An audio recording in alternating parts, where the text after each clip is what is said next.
नमस्कार विद्यार्थी मित्र व मैत्रिणींनो, सर्वांचं स्वागत आहे PW या ऑनलाईन प्लॅटफॉर्मला। तर फायनली DMER ची 2025 ची आतापर्यंतची सर्वात मोठी जाहिरात प्रसिद्ध झालेली आहे। या जाहिरातीमध्ये नेमकं पदानुसार काय पेमेंट असणार आहे, वयोमर्यादा काय आहे, त्याचबरोबर कारण की हे DMER ची म्हटलं तर यामध्ये तांत्रिक पद आहेत, तर तांत्रिक पदासाठी आपल्याला वेगळं कोणतं क्वालिफिकेशन लागते ह्या सर्व गोष्टी मी सांगण्याचा प्रयत्न करेल। त्याचबरोबर माझ्या मित्रांनो, यामध्ये आपल्याला अभ्यासाच्या संदर्भात, कारण की आपण जनरली पाहिलं असेल 90 मिनिटात 100 प्रश्न, पण इथं 90च मिनिट असणार आहे, 100च प्रश्न असणार आहे, पण त्याचे ब्लॉक दिलेले आहे।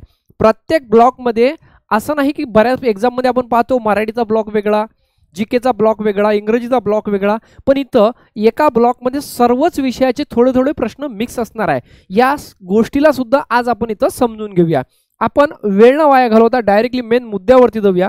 जसं की तुम्ही ही जाहिरात पाहिली असेल महाराष्ट्र शासनाची 18 जून 2025 ची, आणि यामध्ये माझ्या मित्रांनो सरळ सेवेने ही पदं भरल्या जात आहे। आता महत्त्वाची गोष्ट म्हणजे काय, ही जी जाहिरात आलेली आहे ही जाहिरात कशाची आहे माझ्या मित्रांनो, तर ही DMER ची जाहिरात आहे, आणि त्याला आपण काय म्हणतो, वैद्यकीय शिक्षण औषधी विभाग मंत्रालय व वैद्यकीय शिक्षण संशोधन व आयुध यांच्या अधीनस्थ शासकीय वैद्यकीय दंत महाविद्यालय व संलग्नित रुग्णालयातील गट क तांत्रिक व अतांत्रिक टेक्निकल आणि नॉन टेक्निकल या पदांसाठी रिक्त सरळ सेवेनं केवळ ऑनलाईन पद्धतीनं, तुम्हाला माहिती आहे ऑनलाईन पद्धतीनं ज्या फॉर्म भरायचे आणि ते या साईडवर, ठीक आहे। आता पुढे आपण पाहूया, जसं की या साईडमध्ये आपल्याला काही दिसेल,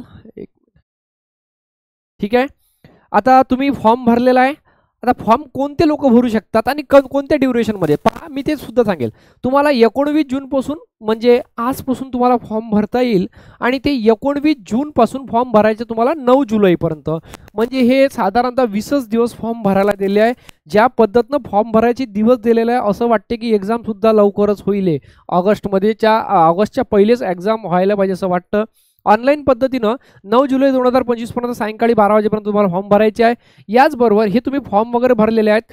आता पदं जे दिलेले आहेत, गट क तांत्रिक आणि अतांत्रिक संवर्गातील पदे थोडं पाहून घ्या। ग्रंथपालचे एकूण 5 पदं असणार आहे। ग्रंथपालाचे एकूण किती 5 पदं असणार आहे। यामध्ये पेमेंटचा तुम्ही क्रायटेरिया जर कधी पाहिला तर 38,600 ते 1,22,800 पर्यंत पेमेंट आहे। आहार तज्ञचे मी हे पेमेंट सांगणार नाही, तुम्हाला इथं ऑलरेडी दिसेल, ठीक आहे। पेमेंट मॅटर नाही करत आपल्यासाठी जॉब मॅटर करते, कारण की बेरोजगारीच्या झळा आपण सोसलेल्या आहेत। आपल्याला असं वाटते बा कोणते तरी असू दे, पण मला जॉब असू दे एकदा, त्याच्यानंतर पाहता येईल डिपार्टमेंटमधून वगैरे। मी फक्त इथं पदं सांगेल, तुम्हाला हे दिसत असेल, याच्यात तुम्हाला सुद्धा इंटरेस्ट नसेल, तुम्हाला याच्यात इंटरेस्ट जास्त असेल। समाजसेवा अधीक्षक MSW पाहिजे याच्यासाठी पाहिजे। त्याचबरोबर भौतिक उपचार तज्ञ, प्रयोगशाळा तंत्रज्ञाच्या 181 पदं नंबर ऑफ वॅकन्सी आहे। ECG तंत्रज्ञाच्या 84, क्षकिरणाच्या 94, त्याचबरोबर सहाय्यक ग्रंथपालाच्या एकूण 17 वॅकन्सी दिलेल्या आहेत। सहाय्यक ग्रंथपालाचे वॅकन्सी किती आहेत माझे मित्रांनो, एकूण 17 आहे। त्याचबरोबर फार्मासिस्ट औषध निर्मात्याच्या सुद्धा नंबर ऑफ वॅकन्सी आहे 207। याचबरोबर आपण पाहू शकता दंत तंत्रज्ञ 9, प्रयोगशाळा सहाय्यक 170, त्याचबरोबर किरण 35, ग्रंथपाल सहाय्यक म्हणजे ग्रंथपालाच्या 3 वेगळ्या प्रकारच्या वॅकन्सी आहेत। एक ग्रंथपाल सहाय्यक आहे, याचबरोबर सहाय्यक ग्रंथपाल आहे। आता ग्रंथालय सहाय्यक याचं याचं 19,900 बेसिक आहे बरं, S6 आहे ह्याला। त्याचबरोबर सहाय्यक ग्रंथपालाला S10 आहे, 29,200 आहेत, आणि ग्रंथपालाला 38,600 आहेत। ही वेगळ्या प्रकारच्या तुम्हाला हे पदं आहेत। यामध्ये काय आहे ते पाहून घेऊ आपण। त्यानंतर वाहन चालक आहे। आता यानंतर रिक्त अतांत्रिक जे पदं आहेत, जे नॉन टेक्निकल पदं आहेत, आणि एवढी मोठे पदं आपण मोठे म्हणू बरं, कारण की उच्च श्रेणी लघुलेखकचे एकूण 12 पदं, त्याचबरोबर निम्न श्रेणी लघुलेखकचे 37 पदं, आणि एकूण हे जे स्टेनोचे पद आहेत ते 49 आहे, आणि एकूण 1107 पदांची ही जाहिरात आहे। याच्यामध्ये पेमेंटचा क्रायटेरिया सुद्धा तुम्ही पाहू शकता। आता शैक्षणिक अर्हता आपण पाहूया. आता तुम्हाला पदं माहीत पडले असेल, स्केल माहीत पडला असेल. आता जाहिरातीमध्ये नमूद पदांकरिता अर्ज करण्याकरिता 9/7 रोजी सेवा प्रवेश अधिनियमानुसार शैक्षणिक अर्हता अनुभव पूर्णता धारण करणे अनिवार्य आहे. काय म्हटलेलं आहे? जाहिरातीमध्ये नमूद पदांकरिता अर्ज करण्याकरिता 9/7/2025 रोजी सेवा प्रवेश नियमानुसार पुढील प्रमाणे शैक्षणिक अर्हता व अनुभव पूर्णता अपियर चालणार नाही. ओके. त्याचबरोबर टेक्निकल जे पद आहे त्यामध्ये पाहून घेता प्रयोगशाळा सहाय्यक लॅबोरेटरी असिस्टंट, यामध्ये bachelor of paramedical technology in laboratory, BSc in paramedical technology in laboratory हे तुम्हाला लागेल. किंवा त्या व्यतिरिक्त तुमच्याकडे ते नसेल तर तुम्हाला ऑरमध्ये ह्या गोष्टी दिलेल्या आहे. त्याचबरोबर ह्या ज्या आहेत ना, रजिस्ट्रेशन झालेलं महाराष्ट्र पॅरामेडिकल काउन्सिल ॲक्ट 2011 याच्यानुसार तुम्हाला काय ते सुद्धा सर्टिफिकेट लागेल. त्याचबरोबर तुम्हाला तुमची पात्रता चेक करून घ्यायची. प्रयोगशाळा तंत्रज्ञाचं दुसरं पद आहे, यामध्ये bachelor of paramedical technology laboratory और BSc in paramedical technology in laboratory, त्याला ऑर दिलेलं आहे, ते सुद्धा तुम्ही पाहू शकता. आता ग्रंथपाल जे आहे लायब्रियन, यामध्ये पोस्ट ग्रॅज्युएशनची डिग्री लागेल. ठीक आहे. त्याचबरोबर ते डिग्री आर्ट, कॉमर्स और सायन्स सुद्धा चालेल. ओके. त्यानंतर प्रेफरली MSc विथ बायोलॉजी और झुलॉजी. त्याचबरोबर in addition process degree in library science from the university, म्हणजे तुम्हाला एखाद्या युनिव्हर्सिटीमधून जे की ग्रंथपालाची जी डिग्री असते ती डिग्रीसुद्धा तुम्हाला इथं घ्यावं लागेल. ठीक आहे. डिग्री म्हटलेला आहे डायरेक्टली, याचा कोर्स असतो बिलीप MLib त्या पद्धतीचा. ठीक आहे. त्यानंतर आहे ग्रंथपाल सहाय्यक लायब्ररी असिस्टंट सहाय्यक, याला 10वी पास चालेल बरं. ठीक आहे. महाराष्ट्र SSC बोर्डाचा 10वी पास चालेल. ठीक आहे. याचबरोबर किंवा त्याच्या समतुल्य पदवीसुद्धा चालेल. त्याचबरोबर government plus a certificate course of 6 months duration of on library science of recognise इन्स्टिट्यूटमधून तुम्ही जर कधी 6 महिन्याचं ड्युरेशन केलं असेल तुम्हाला तिथं अप्लाय करता येणार आहे. ठीक आहे. ह्या सगळ्या गोष्टी झाल्या सेकंडरी हायर एज्युकेशन. यानंतर आहे सहाय्यक ग्रंथपाल, तिसरं पद आहे याच्यामध्ये तुम्हाला आर्ट, सायन्स और कॉमर्स. ठीक आहे. आर्ट, सायन्स, कॉमर्स, त्यानंतर कोणते तुम्हाला एका युनिव्हर्सिटीतून केलेलं असेल. त्याचबरोबर तुम्हाला याच्यामध्ये प्रेफरन्स असेल की BSc in biology zoology plus diploma in certificate course 6 months. Okay. Library science of recognise institute. त्याचबरोबर ECG तंत्रज्ञ पाहू शकता आपण. ठीक आहे. पॅरामेडिकल ECG तंत्रज्ञासाठी जे काही तुम्हाला हे आहेत हे तुम्हाला व्यवस्थित पाहिजे. BSc paramedical technology cardiology. ठीक आहे. त्यानंतर bachelor of science in paramedical technology in cardiology और त्याच्यासाठी दिलेलं आहे, त्यासुद्धा तुम्हाला गोष्टी पाहायच्या आहे. आता आहार तंत्रज्ञामध्ये काय आहेत? BSc home science, degree of the recognise university, degree equivalent म्हणजे समतुल्य तुम्हाला त्याची डिग्री BSc होम सायन्सची लागेल. या जर औषध निर्मात्यासाठी पाहून घ्या 12वी पास लागेल आणि किंवा त्याच्या समतुल्य तुम्हाला एक्झाम म्हणजे तुमचं क्वालिफिकेशन तरी चालेल. अँड म्हणजे याच्याबरोबरच काय पाहिजे? Process a diploma degree in pharmacies for recognise university और इन्स्टिट्यूट, म्हणजे तुम्हाला त्याची डिग्री घेतली लागेल किंवा तुम्हाला माझ्या मित्रांनो ओके युनिव्हर्सिटीमधून डिप्लोमा फार्मसीचा केला असेल तुम्ही स्टेट गव्हर्नमेंटचा तो सुद्धा चालेल. आणि किंवा याला आणखी म्हटलेलं आहे अँड म्हटलेलं आहे ऑर नाही म्हटलेलं आहे हे सुद्धा लागेल सर्टिफिकेट. ठीक आहे. प्रलेखाकार, ग्रंथसूचीकार, डॉक्युमेंट लिस्ट आणि कॅटलॉगर याच्यासाठी तुम्हाला 10वी पास पाहिजे. त्याचबरोबर याच्यासाठी सुद्धा तुम्हाला 6 महिन्याचा लायब्ररी सायन्स फॉर रिकॉग्नाइज इन्स्टिट्यूटचा काय तुम्हाला डिप्लोमा लागणार आहे. ठीक आहे. लायब्ररी सायन्सचे भरपूर सारे पद आहेत बरं बिलीपचा. ओके. यानंतर समाजसेवा full time post graduate degree in social work MSW लागेल, लक्षात ठेवजा. MSW. किरण तंत्रज्ञ process a degree bachelor of paramedical technology in radiography. ठीक आहे. यानंतर किरण तंत्रज्ञ झालं. याचबरोबर शैक्षणिक पात्रता पाहू शकता किरणसाठी काय आहे तर आणखी. ठीक आहे. याचबरोबर भौतिक उपचार तज्ज्ञ हे भरपूर सारे 14 आणि 2 16 पदं असेल हे. ठीक आहे. आता तंत्रज्ञासाठी पाहिजे have pass the higher secondary certificate 12वी पास लागेल.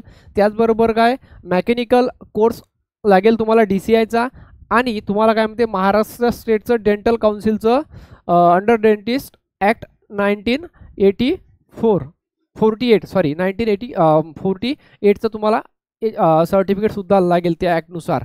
याचबरोबर दिलेलं आहे एक वाहन चालक. आता हे वाहन चालकासाठी तुम्हाला म्हटलेलं आहे 30 काय म्हणते should be not more than 38 years of age. 38 years old, म्हणजे 38 वर्षापेक्षा तुम्हाला जिथं नको वय. त्याचबरोबर इथं काय म्हटलेलं आहे, तुम्हाला वाहन चालकाचा परवाना मागितलेला आहे. त्याचबरोबर इथं आपल्याला हेवी पॅसेंजर मोटर व्हेकल म्हणजे तुम्हाला जड वाहनाचा सुद्धा परवाना इथं दिलेला आहे. त्यानंतर काय दिलेलं आहे इथं note, clear record driving vehicle म्हणजे तुमच्यावर कुठल्याही पद्धतीचे काय गुन्हे वगैरे नसेल, ॲक्सिडेंटी वगैरे, तर ह्या प्रकारच्या वाहन चालकासाठी दिलेले आहेत. याचबरोबर हे आता अतांत्रिक पद आहेत.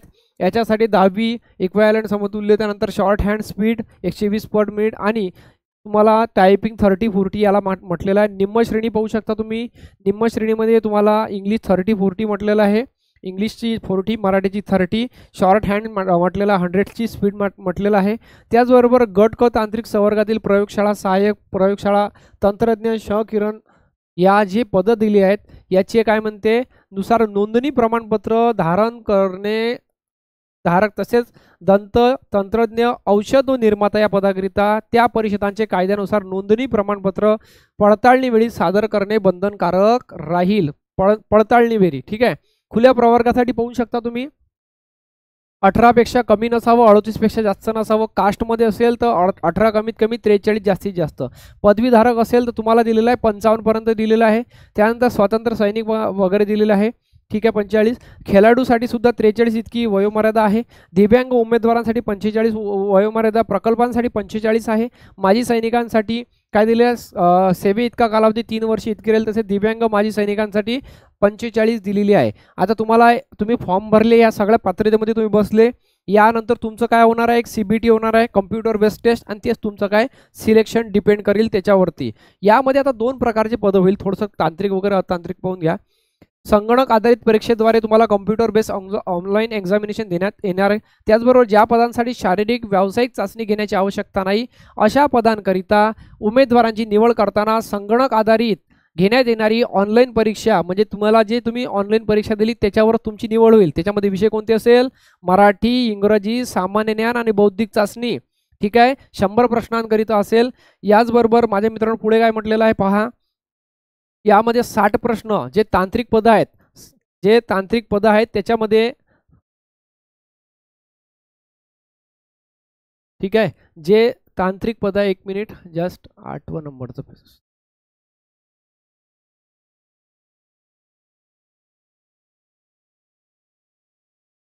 काय म्हटलेलं आहे मला पाहू द्या माझ्या मित्रांनो.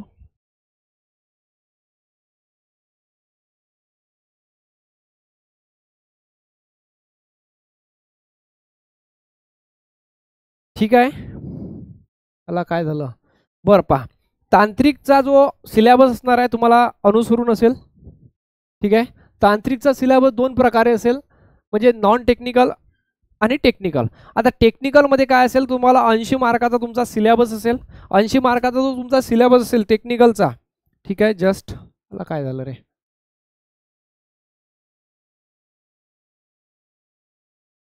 आता पहा 2 प्रकारचे जे आपण पदं सांगितले तुम्हाला, त्या पदामध्ये काय एक टेक्निकल सिलेबस आहे आणि एक नॉन टेक्निकल आहे. आता टेक्निकलसाठी काय असेल की तुम्हाला 60 प्रश्न हे नॉन टेक्निकलचे असतील, म्हणजे इंग्रजी व्याकरण, मराठी व्याकरण, बौद्धिक चाचणी आणि सामान्य ज्ञान, आणि 40 प्रश्न ही तुमच्या विषयाशी रिलेटेड असेल. असे तुम्हाला 100 मार्काचा पेपर आहे. किती मिनिटामध्ये, 90 मिनिटामध्ये, म्हणजेच काय आपण म्हणू त्याच्यामध्ये तुमचे 5 ब्लॉक केलेले आहेत. आता 5 ब्लॉक केलेले आहे म्हणजेच काय केलेलं आहे माझ्या मित्रांनो, त्याच्यासाठी तुम्हाला प्रत्येक ब्लॉकला दिलेले आहे 18 मिनिटं. मी सांगतो तुम्हाला ॲडव्हान्समध्ये, प्रत्येक ब्लॉकला 18 मिनिटं दिलेले आहेत. आणि 18 मिनिटामध्ये तुम्हाला काय करायचं आहे, 3 प्रश्न मराठीचे सॉल्व करायचे आहेत, ठीक आहे. 20 प्रश्न सॉल्व करायचे तुम्हाला 5 ब्लॉकमध्ये. तर 18 मिनिटात तुम्हाला 20 प्रश्न सॉल्व करायचे. ABCD असे 5 ब्लॉक दिले आहे. त्याच्यामध्ये तुम्हाला 20 प्रश्न जे सॉल्व करायचे असतील ते 3 मराठीचे असतील, 3 इंग्रजीचे असतील, 3 बुद्धिमत्तेचे गणित बुद्धिमत्तेचे असतील, 3 सामान्य ज्ञानाचे, हे झाले 12. त्याचबरोबर माझे मित्रांनो तुम्हाला 8 प्रश्न समथिंग असणार आहे. 8 प्रश्न समथिंग असणार आहे तुमचे याचे कशाचे, टेक्निकलचे. असे 20 प्रश्न तुम्हाला 18 मिनिटात सॉल्व करायचे असतील. ह्याला काय झालं नाही म्हणतं, बरं काही हरकत नाही. तर दिलेली माहिती तुम्हाला सर्व कळली असेल. टेक्निकल एररमुळे आपण इथून पुढे जाऊ शकत नाही आहे. तर मी लवकरच तुम्हाला याच्या अभ्यासाच्या संदर्भात एक लवकरच व्हिडिओ घेऊन येईल. ओके, भेटूया अशाच एका नवीन व्हिडिओला. जय हिंद, जय महाराष्ट्र.